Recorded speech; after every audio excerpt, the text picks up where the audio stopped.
มีประเภทเสืออะไรก็ผ้าห่มหมอนผ้าห่มบ่แม่นมีเขาป่าเนาะแม่นนี่แหละนี่บ่แถวน้องว่าสลายไปหาสมองน้ำไม้หาเขียดนี่บ่แม่นนี่แหละส่วนมากเป็นน้ำไม้อีสังน้ำไม้ไร่เนาะแม่นเป็นน้ำไม้ไร่ได้เติบแต่ว่าไปขายปอกนี่จักสิได้ส่ำใดอันไปขายนี่ครับปอกอีได้ประมาณเท่าใดเนาะซำนี้ บ่ได้ดอกขายเท่าไหร่ก็ประมาณ10ป้ายนี่ก็เป็นเสาวันใหม่เด้อมื้อวานนี่เฮาเอาน้ำคลองไปมอบให้น้องมีหยังแน่น้องอยู่ในอ้ายก็บ่ได้ใครเบิ่งนี่เนาะ มีประเภทเสืออะไรก็ผ้าห่มหมอน ผ้าห่มบ่ แม่นมีเขาป่าเนาะ แม่น นี่แหละนี่บ่แถวน้องว่าสลายไปหาสมองน้ำไม้หาเขียดนี่บ่ แม่น ทุกคนบ่มีป่ามีป่าอยู่ดงมีอันมีเครือมีหยังเย็นเนาะทางนี้เนาะ เย็น เย็นหลาย บ้านกับเราทะเลก็ได้ต่อปลามาติดตามวิถีชีวิตของ มื้อนี้เพิ่นไปหาหน่อไม้เด้อหน่อไม้ยังน้องสนหลายแถวนี้ น้ำไม้ไร่น้ำไม้เพชรน่ะ หน่อไม้ไรหน่อไม้เพชรพวกหน่อไม้บงหน่อไม้หยังบ่มีบ่เพชรบ้านเจ้า แถวนี้บ่ซุมี เป็นหน่อไม้ไรหน่อไม้เพชรพี่น้องมื้อนี้สิเอาเต็มตาบ่ยังบ่ฮู้เนาะ แม่น เขาก็มาหาคือกันได้ส่วนหลายเนาะ แม่นคนมาหาหลาย ยามเช้าเด้อตอนนี้ก็ประมาณ7:00 นพี่น้องสบายดี สบายดี มาติดตามวิถีเพิ่นพี่น้องเนาะ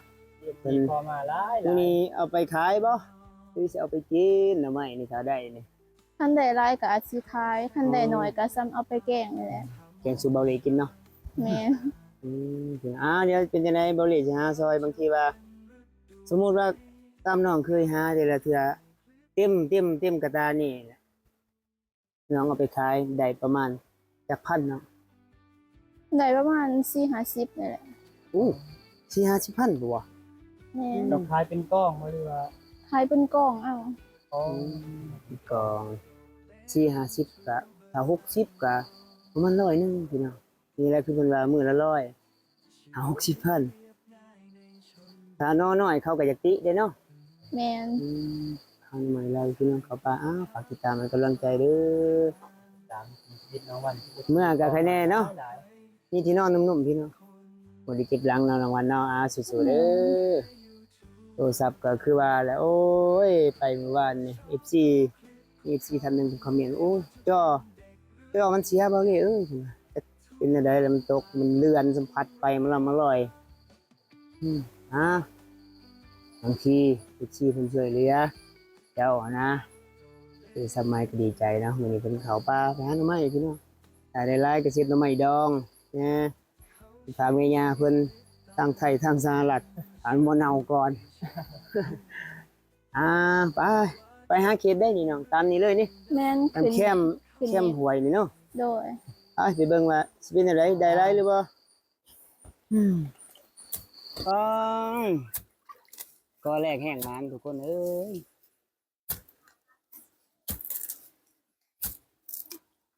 สับเอา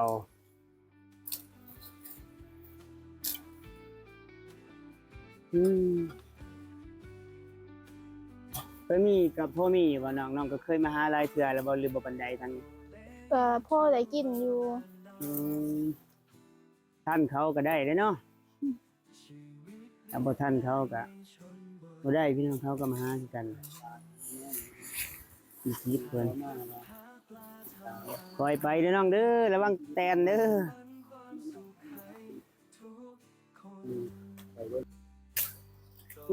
หน่อใหญ่คักแท้เนาะ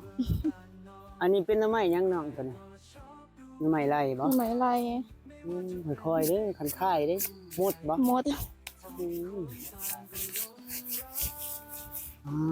สู้ๆพี่น้องเอ้ยเตรียมกระตานี่คือน้องเพิ่นว่าก็สิประมาณ60 พันก็ประมาณ100 บาทนี่พี่น้องเฮาสิหาสวยเด้อหักสวยเพิ่นเลยพี่น้องนอนนั่งดินคักแน่เด้อน้องอ๋อ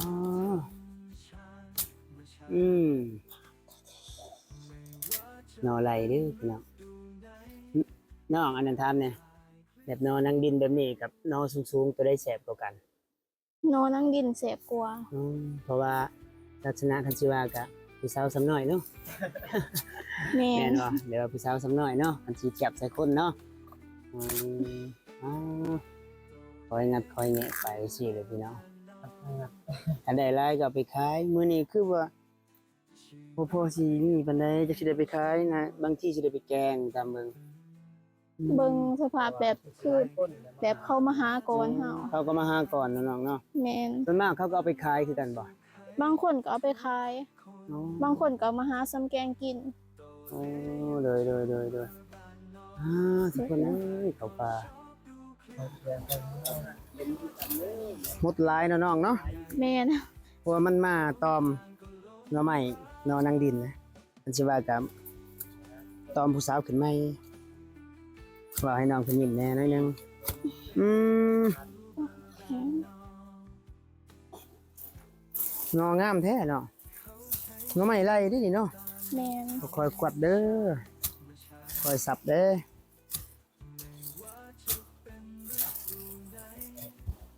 น้องถามเนี่ยนอสำนันขายได้บ่ ได้เอาไปปอกขาย มีได้เนาะโอ้ไปขายนี่ยังได้ปอกอีกบ่นี่ แม่น ว้า บางคนเขาก็บ่ซื้อเลย คิดว่าเฮาล้างแล้วก็เอาไปขายเลยบ่แม่นบ่ บ่ ต้องได้ไปปอกอีก ต้องได้ไปปอก อ๋อสิบ่เจ็บเล็บปะโทบ่ อ๋อเจ็บก็อดเอาหั่นแหละ ได้ไปปอกอีกได้ทุกคนเด้อปอกอีกได้จึงได้ไปขายบัดนี้ ขายเป็นกอง จักกล่องละเท่าใดครับก็บ่ได้ถามปานใดกล่องละเท่าใดเนาะกล่อง10หรือกล่อง5 คันสวงมันแบบสวงมันหลายก็กองหาคันสวงมันบ่หลายก็ประมาณกอง10,000 กล่อง5,000ก็เต็มแล้วได้ถ้วยดินหนึงเนาะ แม่น โอ้นี่เบิ่งทุกคนมันสิเป็นอันนี้นะห้อยที่เขาหาแล้วนี่เด้ห้อยที่เขาหาแล้วเขายังนะมาหาน้ำหลังเขาน้องเอ้ยบ่ฮู้ว่าสิได้หลายหรือบ่มาทีหลังก็ได้คือกันเนาะ ได้อยู่ สิได้บ่หลาย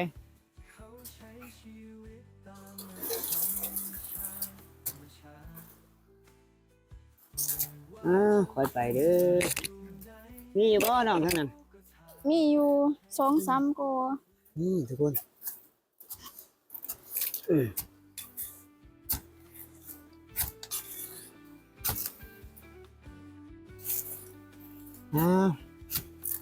เด้อเสียมตาอยู่บ่มื้อนี้มีแต่หมดโอ้ยหมดงามเนาะ แม่น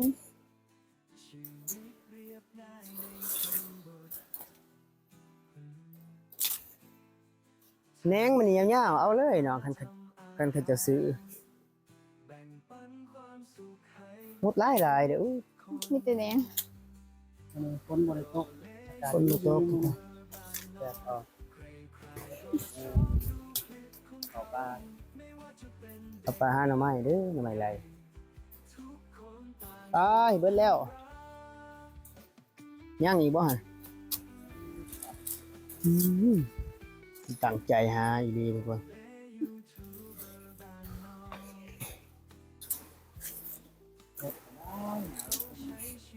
เขามือนั้นกันยังเหลือได้แต่นี่เขาเพิ่นบอกว่าอู้ดินล้นกว่านี้แหละมื้อนี้ก็ให้นำข้าวสารไปให้นะยังก็สอบหนึงกับประมาณ4-5 โลคือเห็นในคลิปนั่นแหละ ยังเพราะว่าจะเป็นปากกาดีกว่า อันนี้น้องตัวนั้นก็แม่นนะน้องพูดข้างกับตาเจ้าแม่นบ่ยาวๆอยู่พูดซื่อๆหั่นโอ้ยสงสัยเขาบ่เห็นน้องตัวนั้น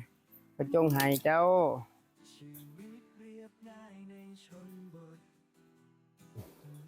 ทางขึ้นเยอะอันนี้ก็เป็นบรรยากาศสวยงาม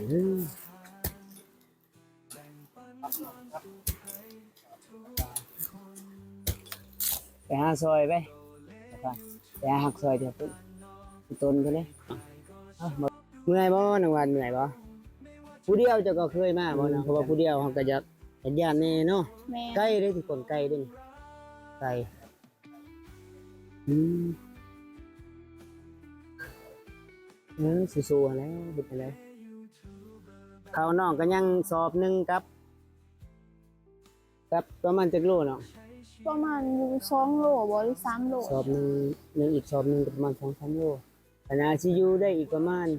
2ทิศอีกบ่2ทิศเนี่ยประมาณนี้แต่คะแนนน้อยหนึงเนาะแม่นอืมมี FC เพิ่นโอ้ยบ่เลยเอ้ยหางานให้ผมหางานเลยเด้อให้น้องวันเพิ่นมีหลายๆงานอยากชวนเพิ่นมาเฮ็ดเวียกฝั่งไทยถามให้แหน่เช็ดบัตรให้เพิ่นสิไปบ่นี่แนวนั้นน่ะนะเฮาก็ยังบ่ฮู้เด้อทุกคนใครอยากไปบ่น้องหรือแนวใดในใจหรือว่ายังบ่ทันอยากไปอยากไปอยู่บ่ ยังบ่ทันหูคือกัน เพราะว่าคันไปก็มีพายุนำพ่อแม่เนาะแม่น ซึ่งจะเป็นลูกคนโตลูกกกนะ อีหยังแม่ก็บ่สบายปานใด โอ้เพิ่นเป็นหยังเนาะ แบบเพิ่นเป็นตั้งส่ง โอ้เป็นตังส่งแม่น ตังส่งรุดบ่นั่นแหละ ตั้งส่งขึ้น อืม ช่วงอันนั้นช่วงปีกายบ่ก็ตั้งส่งขึ้นก็จนได้นอนห้องหมอ โอ้เป็นตังส่งย้อนกินซีนกินหยังบ่เป็นอะไรอันนี้เขาบ่เข้าใจหรื อั อน ว่า นั้นเราก็บ่ได้กินดอกประเภทศีลหลายหา อ๋อ แต่ว่ามันจะขึ้นเองก็บ่ฮู้ว่าเป็นหยังบางเทื่อยามแล้วนอนบ่หลับมันก็ขึ้น โอ้นี่เด้อทุกคนแม่เพิ่นเป็นพยาธิตังส่งขึ้นตังส่งขึ้นเนาะตังส่งเพิ่มเนาะ แม่น อ๋อเป็นดนเลยบ่เนาะ เป็นด้นนะ ก็บ่ได้ไปปัวเด้เนาะ ก็ไม่ได้กินยาเอ้า อ๋อการกินยามันก็บรรเทาอยู่บ่ แม่นบรรเทาลดพรแหน่ อ๋อหมอเพิ่นว่าแนวใดน้องสมมุติว่าคันปัวนะทางทรง ก็บ่ได้ว่าหยังมีแต่จัดยาให้ โอ้ ถ้ายามขึ้นแห้งก็ส่งน้ำ อืมเกี่ยวบ่กับเฮ็ดเวียกหลายบ่ติพวกทางทรงบ่เกี่ยวใช่บ่หรือว่าเป็นน้ำเฮาตุ้ยบ่นั่นแหละ อีหยังเพิ่นก็แบบคนแบบตุ๋ยแหน่แล้วก็นอนบางครั้งแล้วนอนบ่หลับแล้วมันสิขึ้น อ๋อ บ่ถ้าคันนอนดึกก็มันก็สิขึ้นถ้าสมมุติว่าเฮามีความเครียดอิหยังก็สิขึ้น โอ้ลักษณะเพิ่นเป็นประสาทเนาะ แม่น เนาะ อีหยังเราก็เป็นหลายแนวเนี่ยเจ็บหลังเจ็บแอวแล้วเฮ็ดเวียกหนักก็บ่ได้ บ่ติแล้วน้องเอ้ยเฮ็ดจังได๋อ้าวสู้ๆเด้อไปเอาไปหาหน่อไม้ซอยเจ้าไปสิแหละ ได้หลายบ่หลายก็บ่ฮู้พี่น้องเอ้ยเพราะว่าเป็นห้อยเขาหาแล้วเนาะน้องเนาะแถวนั้นเนาะ แม่น เบิ่งเป็นห้อยเขาฮักอยู่พี่น้องนางอันนี่แหละโอ้ยฮ้อนหลายพี่น้องเอ้ยอ้ายไปหาอีกเป็นอะไรสิได้หรือบ่ได้หลายหรือบ่เอาได้บ่หลายก็เนื้อแกงกินกับครอบครัวนี่นะครับไอ้ถือให้เด้อน้องเด้อกระต่ายเจ้าเด้อฮ้อนหลายพี่น้องเอ้ยสิกอง วันคนตามมาหลายอาจจะเป็นอาหารใหม่ๆนั่นแน่ก็ น้อง หึ ในอาทิตย์หนึ่งนี่เจ้าเข้าไปหาหน่อไม้นี่จักเทื่อ ประมาณ 3-4 เทื่อ ในอาทิตย์หนึ่งนี่ได้ประมาณจักเทื่อได้บ่2เทื่อ3เทื่อหรือว่าใกล้ ได้อยู่ แล้วก็มากับหมู่เลยเนาะ แม่น เพราะว่าญาตินั่นนี่พี่น้องไปคนเดียว เด็กเลย นอนนึง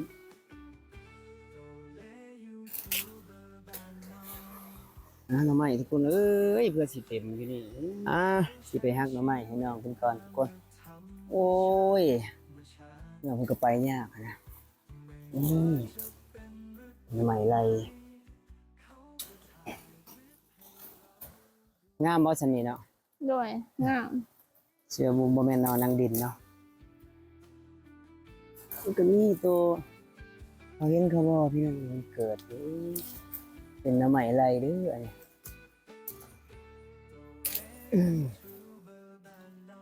เอาให้เจ้าครับอีตนน้องเพิ่นนะเพิ่นลูกคุกคานอยู่พี่น้องเรียนแต่แนวเดียวนี่แหละทุกคนเขาในป่าฉันแตนมันยังเนี่ย หอนลาย ฝนเศร้าตกแล้วมันหอนนะคันฝนช่วงฝนนี่อากาศเย็นเย็น จักมื้อแล้วน้องบ่ได้มา หลายมื้อเลย ฝนตก แม่นได้อะไร อู้มองขามหน่อไม้เน่าน้องวันเอ้ย ทำไมเนาบ่ อืมมีดวงบ่อย่าน้องวันไปขาย โอ้ยเอาหน่อไม้เน่ามาขายบ่สิวายกันนะนี่แหละ เยอะเอาไปขายอยู่ตลาด มีอยู่พี่น้องคนสิไปดันเทิงปกนี่คือแบบว่าหนอใหญ่เถอะเนาะหนองามเนาะ แม่น โอ้ นอนี่มันใหญ่นะ บ่ได้เอาเกี่ยวให้น้องเพิ่นเกี่ยวมันง่ายกว่าทุกคนเอาเสียมมันอยากยากแน่ เสียมบ่เขา เสียมบ่จะเขาเอาเกี่ยวมาเกี่ยวเอาง่ายกว่า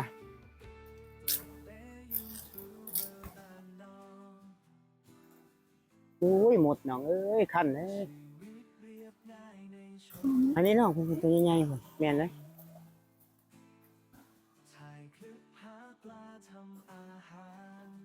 ลองเกี่ยวเบิ่งทดสอบเกี่ยวพักผ่อนเดี๋ยวบ่แม่นพักผ่อนพักเมื่อยพักเศร้าเมื่อย หลายมื้อเนาะ ได้ซ้ำแก่ เฮาเศร้าอันนี้ทุกคนเฮาเศร้าให้น้องเพิ่นหาเกิดอุบัติเหตุนิดหน่อยเด้อเบิ่งมือน้องเพิ่นโอ้ยเนาะ เดี๋ยว เฮาสิบ่ถ่ายไกลๆเพราะว่ามันมีเลือดมันจะติดเนี่ยได้นี่แหละส่วนมากเป็นหน่อไม้อีสังหน่อไม้ไร่เนาะ แม่น เป็นหน่อไม้ไร่ หลายเติบ ไร่เติบแต่ว่าไปขายปอกนี่จักสิได้ส่ำใดถ้าไปขายนี่ครับปอกอีได้ประมาณเท่าใดน้องซำนี่ บ่ได้ดอกขายถ้าได้ก็ประมาณ10ปลายนี่เพราะว่ามันบ่หลายคันเฮาปอกออกมาแล้วมันได้น้อยเดียว อืม น้องสิเอาไปขายบ่หรือว่าสิเฮ็ดกินเอง เอามาแกงกินมันได้บ่หลาย นึกว่าสิได้ขายแล้วน้องๆนะเป็นอะไรสิรับซื้อน้ำใหม่ตัวนี้รับซื้อน้ำน้องเพิ่นเวลาน้องเพิ่นไปขายหั่นนะทุกคนเพิ่นต้องได้ปอกกาบมันนี่ออกอีกเอาแต่เนื้อแบบนี้โอ้ยปอกอีกแห้งยังน้อยเดียวแล้วเนาะ แม่น อืมไม่ไหลไม่ไหลบ่ฮู้ว่าทางฝั่งไทยเพิ่นเอิ้นว่าใหม่หยังเด้อทางลาวเพิ่นเอิ้นว่าหน่อไม้ไหลสู้ๆเนาะเป็นจังไดนี่จนอายสิซื้อน้ำเจ้าให้จะเอาเงินไปซื้อเนี่ยอยู่แนวกินหรือซื้อในๆก็ได้หันนะไอ้เอาเลยซื้อซอยเพิ่นพี่น้องอีต้นเพิ่นขอไปเด้อฝากอีกทีติดตามให้กำลังใจทางวันเพิ่นพี่น้องคือว่าแหละ โทรศัพท์เพิ่นก็มีปัญหาเป็นยิมๆยับๆสิดินจักลินได้จักบ่ได้บ่น้องส่วนหลายหรือว่าต้องบ่ได้ บ่ได้โดนๆมันจังสิได้ เพราะว่ามันตกยันแบบว่าหน้าจอมันเพ่เนาะ แม่น จอเพ่จอหยังพี่น้องก็เลยขอไป FC เด้อทางเมืองนอกทางสหรัฐทางไทยที่ขอเฟซขอไลน์ขอหยังอยากช่วยเหลือส่วนตัวอยากพูดคุยกับน้องหั้นนะเพราะว่าเฮาก็คือเห็นในโทรศัพท์เพิ่นก็เป็นแนวนั้นน่ะนะเฮาก็บ่จักสิให้ทุกคนอยากมานี่เด้อถ้า FC อยากช่วยเหลือเพิ่มเติมก็ติดต่อได้เด้อทางสองทางแฟนเพจตัวเลสปปลาว Facebook ตัวเล SEE ไลน์เบอร์โทร WhatsApp พี่น้องเนาะจะไว้พบกันคลิปหน้าสู้ๆน้องให้กำลังใจเด้อสำหรับคลิปนี้สบายดี สบาย บายโอ้ยอยู่ป่าอยู่ดงเด้อ ใครๆก็ชอบดูคลิปของเขา ไม่ว่าจะเป็นเด็กหรือ